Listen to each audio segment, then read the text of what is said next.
할렐루야. 우리가 이제 인간이 아담과 하와의 죄 이후에 우리에게 닥쳐진 가장 큰 문제는 죄지요. 이 죄의 가장 큰 뿌리는 욕심입니다. 하나님과 같이 되려고 하는 그 마음에서부터 시작된 것이 바로 욕심이죠. 그러니까 욕심이 잉태한즉 죄를 낳는 것이죠. 죄를 통해서 어떻게 이런 모든 것들이 이루어지냐면 그러다 보니까 경쟁이 일어나고 전쟁이 일어나고 싸움이 일어날 수밖에 없습니다. 왜냐하면 내 욕심 때문이죠. 욕심이 있게 되니까 더 가지려고 하고 그러다 보니까 다른 사람의 것을 빼앗아서라도 더 나의 것을 채우려고 하는 마음들이 있습니다.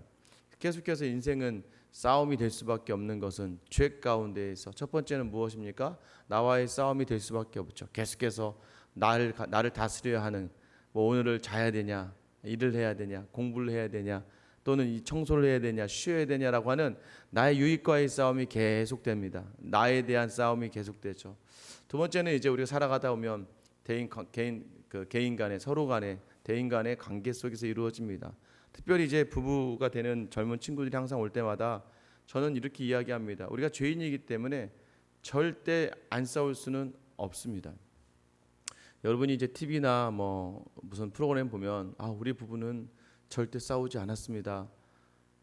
저는 그런 부분은 큰 문제가 있다고 생각합니다. 정상적이지 않은 그 부부의 가정. 왜냐하면 모르겠어요. 이게 둘의 상황은 안 싸울 수도 있겠지만 사실은 이 성향, 우리가 죄의 성향을 가지고 있기 때문에 관계 속에서 불화가 안 일어날 수가 없습니다. 이건 성경이 그렇게 증거하고 있는 거예요.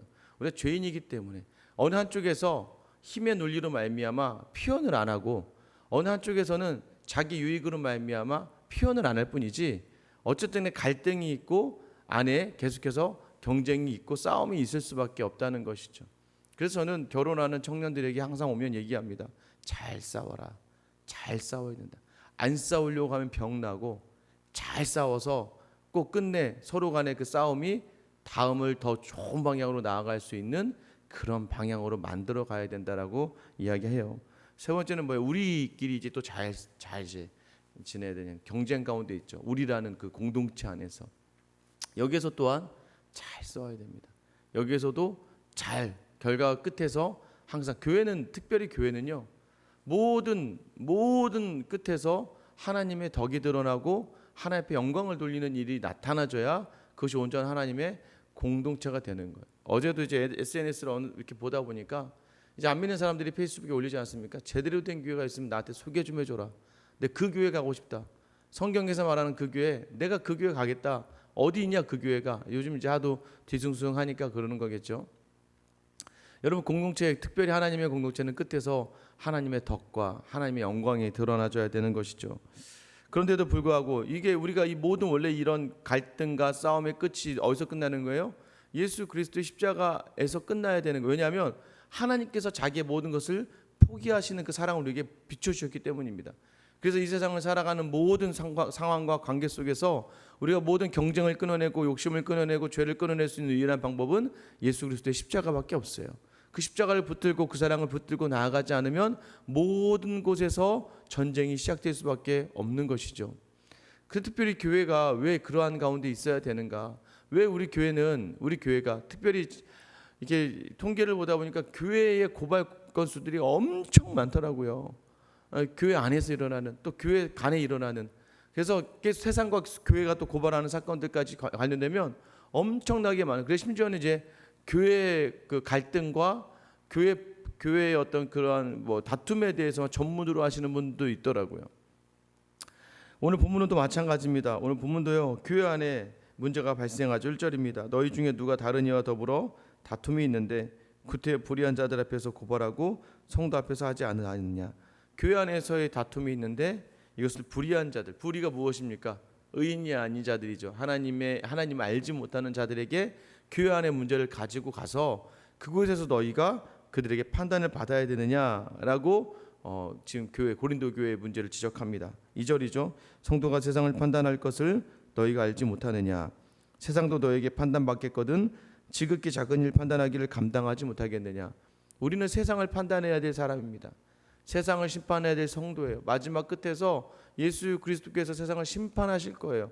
그 심판의 중심에 서 있는 우리인데 우리가 이 세상의 판단을 받아야 되겠느냐라고 반문하는 거예요. 왜요? 세상의 그 재판관들은 그 당시에도 그랬겠지만 불의한 자들이라는 거, 특별히 권력과 명예로 인해 그 자리에 서 있는 그 불의한 자들에게 너희가 판단을 받아야겠느냐, 특별히 하나님을 알지 못하는 자들에게 그 판단을 받아야겠느냐라고 하면서 안타까워하면서 말을 하고 있는 것이죠. 우리가 어떤 존재입니까? 3절이죠. 우리가 천사를 판단할 것은 너희가 알지 못하느냐, 그러하거든 하물며 세상 일이랴. 천사도 우리의 심판을 받게 될 존재일 수밖에 없는, 우리는 그렇게 귀한 존재들이고 그런 귀한 권력, 특별한 하나님이 부어주신 그런 힘이 있는 사람들인데 왜 너희가 이 세상의 판단을 받아야 되느냐라고 이야기하는 거예요.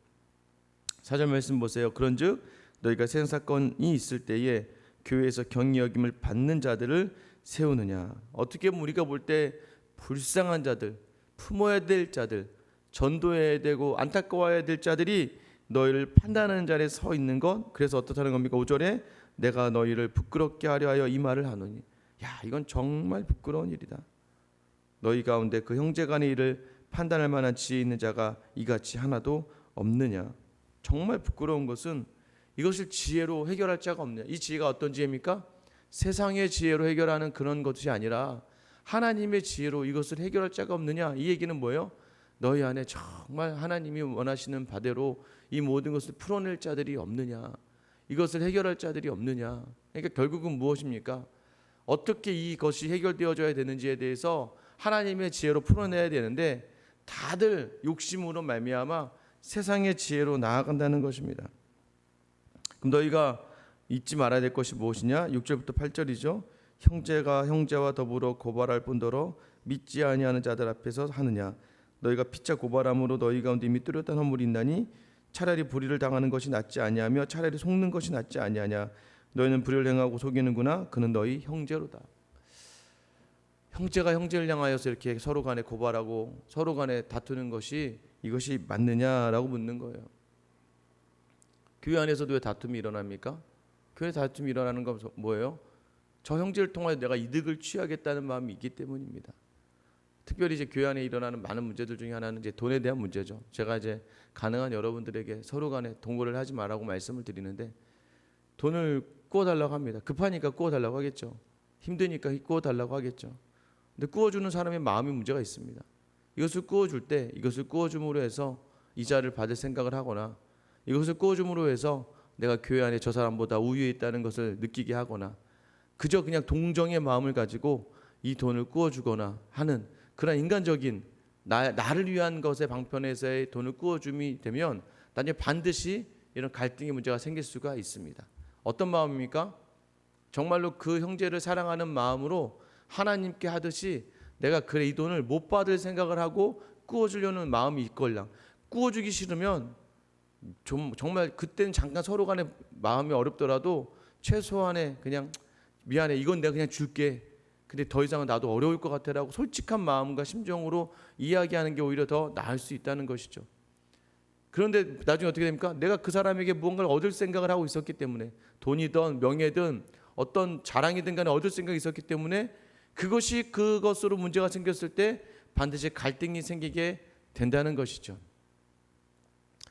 또 관계에 있어서도 마찬가지입니다. 교회 안에서 제가 뭐라고 말씀드렸습니까? 우리가 형제라는 것을 알아라. 어떻게 우리가 형제 되었냐고 고린도 지금 1장부터 쭉 이야기하잖아요. 너희가 어떻게 해서 형제가 되었느냐? 우리가 형제가 된 이유는 단 하나예요. 우리의 공로가 아니고 우리의 의지가 아니고 우리의 노력과 수고가 아니라 오직 예수 그리스도의 십자가의 그 은혜로 우리가 형제가 되지 않았느냐? 그러니 어떻게 바라봐야 된다는 거예요. 여러분 항상 놓치는 것이 있습니다.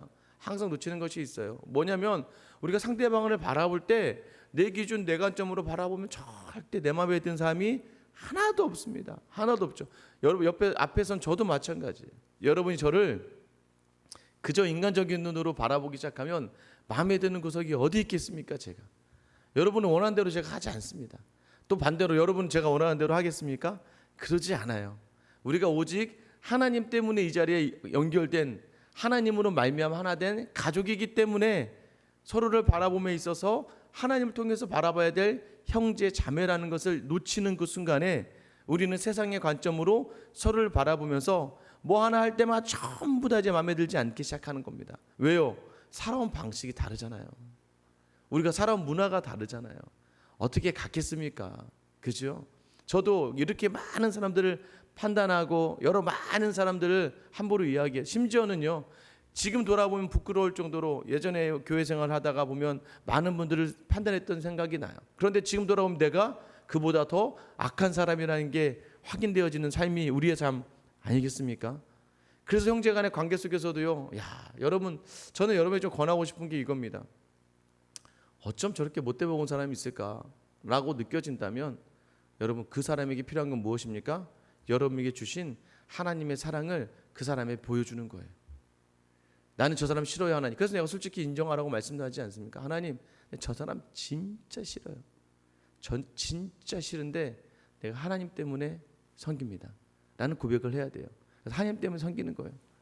그 사람의 얼굴을 보고 그 사람 때문에 섬기는 것이 아니라 하나님 때문에 그 사람을 섬겨 나갈 때 하나님은 그 관계 속에서 반드시 선으로 악을 이기는 귀한 역사를 경험하게 하세요. 여러분 아십니까? 사람이요, 나에게 정말 그렇게 잘 해주는 사람을 몸이 기억합니다. 몸이. 처음에는 몰라요. 그러다 시간이 지나면서 저 사람이 참 나에게 좋은 사람이었구나라는 것을 기억하게 되는 거예요. 예, 그 교회 안에 특별히 이제 어려운 부분이 많이, 근데 이게 안 되는 거죠. 사실 한국 교회가 이게 안 돼요. 교회 안에서 가장 많은 문제가 일어났고, 저는 제가 있었던 교회마다 다 이런 고소 고발이 있었습니다. 없는 교회 없어요. 사실 거의 있습니다. 뭐 돈 문제 또는 관계 문제, 서로 간에 모욕했다 안 했다, 거짓말했다 안 했다면서 서로 간에 막 세상 법정으로 나아가는 그 문제들 보면서 참 더 안타까운 건 교회가 그것에 대해서 아무런 힘이 없다는 겁니다. 교회가 그것을 아무것도 이야기할 수 없는, 그건 뭐예요? 그만큼 교회 안에 주인 되시는 하나님을 인정하지 않는 그 연약한 교회에 볼 때마다 안타까운 심정이 드는 것이죠. 9절부터 10절 보세요. 불의한 자는 하나님의 나라를 유업으로 받지 못한다. 이거는 형제 안에서 음행하고 믿음 있다면서 우상 숭배하고 간음하고 탐색하고 남색하고 도적하고 탐욕하고 술 취하고 모욕하는 자들, 속여 빼앗는 자들에게 하나님의 나라를 유업으로 그들은 받지 못한다라는 거예요. 얼마나 속이 끓겠습니까? 교회 안에 와서 갈등이 있는 사람을 보면서 어떻게 예배가 드려질 수 있겠습니까? 여러분도 인정하시라는 거예요. 여러분에게 제가 부탁드리는 것은 제가 잘나서 여러분이 저를 인정하는 게 아니에요. 그냥 저 불쌍한 목사를 하나님이 이 앞에 세우셨구나. 그래서 이 불통이 하는 말씀을, 하나님의 말씀을 내가 받아야겠구나 하고 여러분이 그냥 인정하고 들으셔야 돼요. 그래 여러분에게 복이 되는 거예요. 그래 자꾸 이것저것 따기 시작하고 왜 저런 말을 하지? 왜 저런 이야기를 하지? 물론 제가 중요해죠. 제가 참 중요하죠. 저도 두렵고 떨리는 마음으로 말씀을 준비하고 성도들의 삶을 위해서 하나님 주신 말씀을 대언하기 위해 노력하는 스피커. 스피커 건강해야 되지 않겠습니까? 전 스피커일 뿐이잖아요. 스피커가 건강하게 찌소리 안 나고 잘 말을 전하는 게 스피커 아닙니까? 저는 그거일 뿐이에요. 제가 뭐 더도 아니고 덜도 아닌 것이죠. 그런데 제가 제 몸 자체가 음란하고 문제가 있고 타락하고 부패하고 여러 가지 욕심 가운데 문제가 있으면 이 하나님이 주신 음성이 제대로 나오지 못하겠죠. 여러분도 마찬가지입니다. 앉아서 하나님의 자리를 인정하고 그 말씀을 고집받을 때에 여러분에게 은혜가 있는 거예요. 여러분 100명이 앉아있는데 한 명만 은혜 받고 99명이 은혜 받지 못했습니다. 누구 문제일까요? 은혜 받은 사람이 문제입니까? 은혜를 못 받은 사람이 문제입니까? 그래서 자꾸 우리는요, 자기 자신을 돌아본 쪽으로 가져야 되는 거고요. 혹시 내가 이 하나님의 나라를 유업으로 받지 못할 만큼의 욕심으로 내가 가득 차 있나라는 것을 돌아보셔야 돼요. 사실 11절 말씀 보세요. 너희 중에 이와 같은 자들이 있더니 주 예수 그리스도의 이름과 우리 하나님의 성령 안에서 씻음과 거룩함과 의롭다 하심을 받았느니라.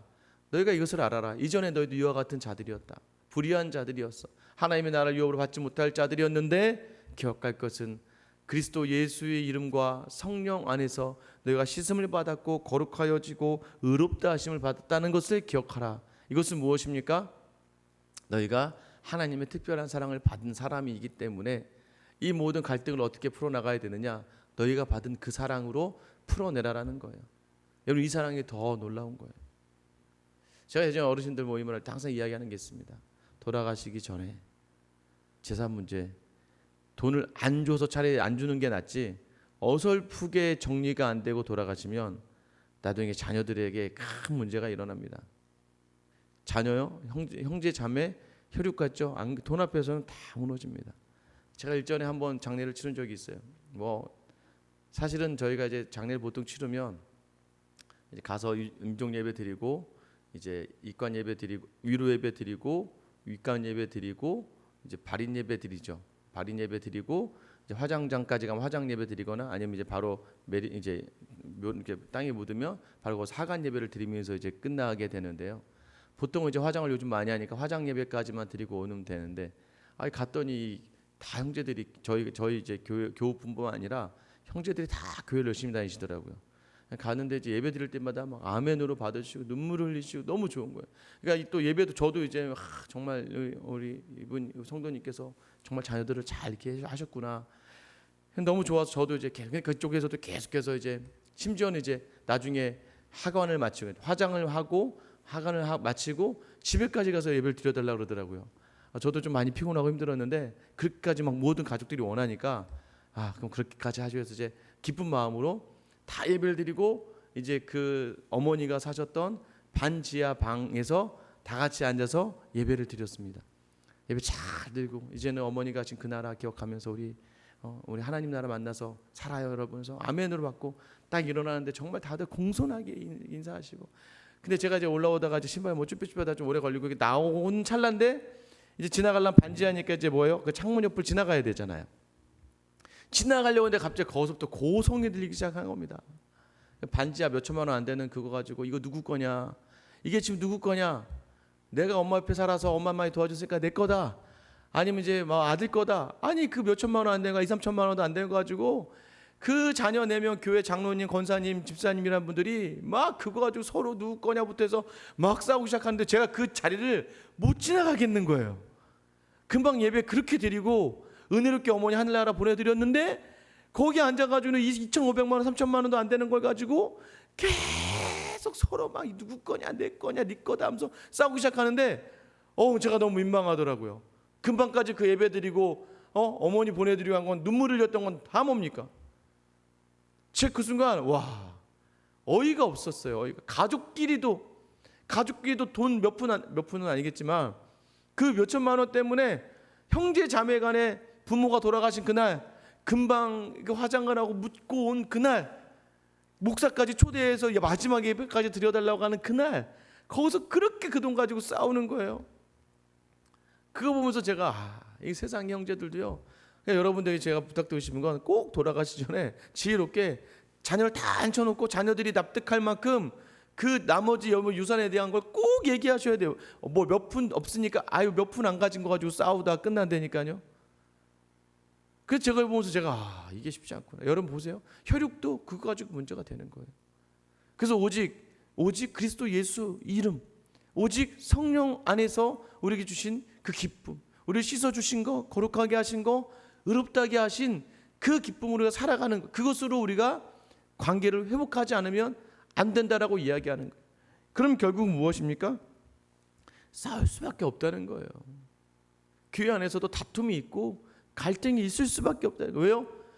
머리 대신 예수 그리스도만 몸들이 아주 다들 썩어 문드러져 가지고는 예수 그리스도가 아니면 도저히 살아남을 수 없는 존재이기 때문이에요.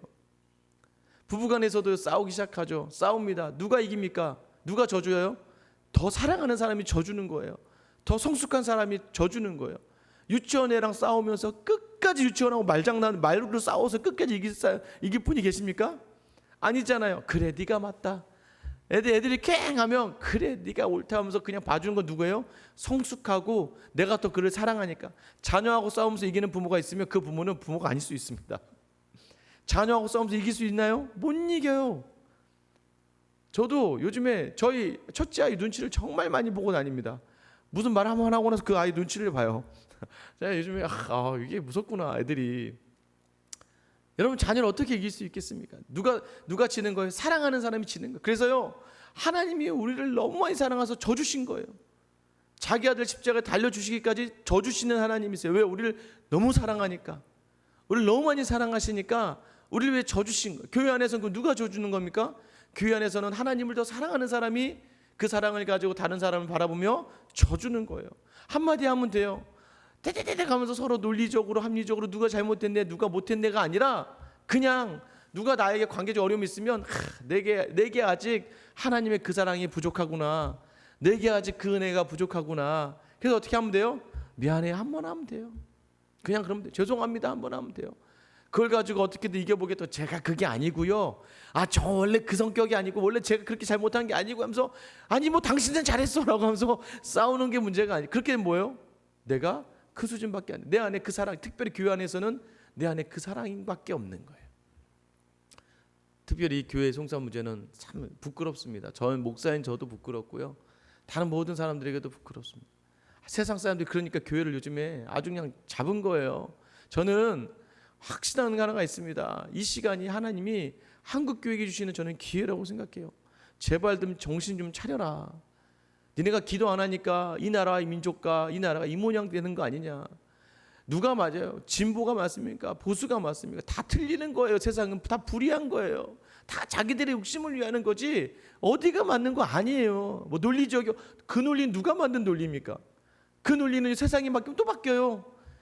그죠? 진정한 절대적인 진리와 논리가 어디 있습니까? 오직 하나님의 사랑, 하나님의 은혜, 그리스도의 십자가 외에는 절대적인 논리가 없는. 그러니까 가족 안에서도 싸우지 좀 마세요. 뭐 너 어디가 맞네 저기가 맞네라고 자녀들이나 부모님하고 싸우지 마세요. 다 맞는 거예요. 왜요? 민주주의는요 이 사람 생각도 맞고 내 사람 생각도 맞는 거예요. 그래서 하다가 사람 생각이 많은 쪽에서 이기는 게 민주주의입니다. 굉장히 인본주의적인 그러한 절차가 있는 것이죠. 그러면 저 사람 생각은 저 사람 생각하는 거 맞는 거예요. 나랑 틀리다고 해서 싸울 필요 없습니다. 가정 안에서도 마찬가지고 어디서도 마찬가지고. 근데 우리에게 더 큰 게 있잖아요. 사랑이잖아요. 그 사랑이 우리 안에 있는데 하나님이 그 사랑을 우리를 가족으로 연결해 주셨는데 뭐가 문제가 있겠습니까? 부디 여러분에게 교회 안에서 그 그리스도의 사랑, 그 그리스도의 이름, 그 성령의 역사, 그래서 상대방을 품고 이해하고 담아갈 때요 반드시 여러분 그 사람이 나중에 기억합니다. 반드시 여러분 그분이 나를 참아줬구나. 그분이 나보다 더 훌륭하신 분이구나. 야 그때 나를 그냥 나랑 같이 싸워서 시원찮을 뿐이었는데 그분이 나를 끝까지 품으셨구나. 참 믿음의 권사님, 믿음의 장로님, 믿음의 집사님이구나. 이렇게 이 하나님의 사람들에게 하나님의 나라 안에서 우리 하나님과 예수님께 귀한 칭찬받는 또 그런 성도들에게 인정받을 수 있는 여러분 될 수 있기를 예수님의 이름으로 축원합니다. 이 시간 같이 한번 기도하실게요. 개인의 싸움입니다. 여러분과의 싸움이에요. 여러분이 교회이기 때문입니다. 부부 간의 싸움입니다. 자녀와의 싸움이에요. 그리고 형제 간의 싸움입니다. 왜요? 우리가 죄인이기 때문에 싸울 수밖에 없어요. 특별히 교회 안에서 예수 그리스도의 그 보혈의 피로 말미암아 성도라 부르심을 입은 우리가, 그리스도의 사랑이 있는 우리가, 사랑하기로 작정하며 돌아온 우리가 왜 서로를 향하여 아쉬워하고 서운해하고 힘들어야 됩니까? 그러지 마세요. 오늘 이 시간 기도하실 때 이렇게 기도하시면 좋겠어요. 하나님, 나 저 사람 싫어요. 하나님, 남편 때문에 너무 힘듭니다. 아내가 싫어요. 자녀가 싫습니다. 부모가 싫어요. 하나님, 싫어요. 솔직한 여러분의 마음을 인정하시고, 그러나 주님, 그 그리스도의 사랑이 내 안에 오기 때문에 나를 위하여 끝까지 져주신 하나님의 그 사랑이 있기에 내가 오늘 그 하나님의 사랑 때문에 담아내고 품어내겠습니다. 하나님, 아직도 우리 교회 안에, 아직도 가정과 형제 안에 내 마음 어렵게 하는 사람들이 있는데 그들을 사랑으로 품어내는 내가 되게 해달라고 여러분 기도하시기 바랍니다. 우리 생생한교회가요 잘 싸우는 교회가 되었으면 좋겠어요. 무엇으로요? 십자가의 사랑으로 싸우는 교회, 성령으로 싸우는 교회. 교회 안에 서로를 바라보며 좀 더 이해하고 내려놓고 포기하고, 그래서 싸우다가도 마지막에 더 하나님께 엉돌릴 수 있는 그런 교회 되게 해달라고 여러분 기도하셨으면 좋겠습니다. 코로나 확진자가 나올 때마다 이제 같이 따라오는 수식어가 있습니다. 무엇입니까? 교회예요. 교회. 뭐 여러 가지 문제가 있겠지만 더 조심하고 더 철저하게 하나님, 그리고 이 교회 다시 한번 하나님 회개할 수 있는 해달라고. 또 기도하실 때 우리 조유진 선교사님 어제 검사를 받았어요. 이제 내일 오전에 병원에 가서 검사 결과가 나오면 이제 전이가 안 됐으면 이제 목요일 수술에 들어가는 것이고, 내일 가서 만약 전이가 되었으면 이제 수술을 포기해야 되는 상황입니다. 연약한 혼자 남은 이 땅에 이제 남편을 먼저 보내고 혼자 홀로 남은 그 마음 그대로 하나님이 갚아주시고 전이 안 되게 잘 내일 결과가 나와서 수술의 자리로 가서 또 수술도 잘 될 수 있게 해달라고 여러분 기도해 주시고요. 우리 정혜서 선교사님이 기도하실 때 잠비아 선교사님과의 만남이 잘 되었습니다. 이 12월 달에 잠비아, 여러분 아프리카에서 가장 힘든 나라예요. 가장 살기 힘든 나라 또 향합니다. 그곳에 가서 12월 달에 가서 정탐을 하고 아마 빠르면 내년 3월 정도에 이제 잠비아로 이제 다시 그 나라에 섬기기에 갑니다. 이 모든 과정 속에서 하나님이 선하게 인도하시고 잘 준비되어 줄 수 있게 해달라고 오늘 나와 교회와 이 나라 민족과 우리 두 분의 선교사님을 위해서 기도하겠습니다. 우리 주님이라 한번 부르며 기도합니다. 주여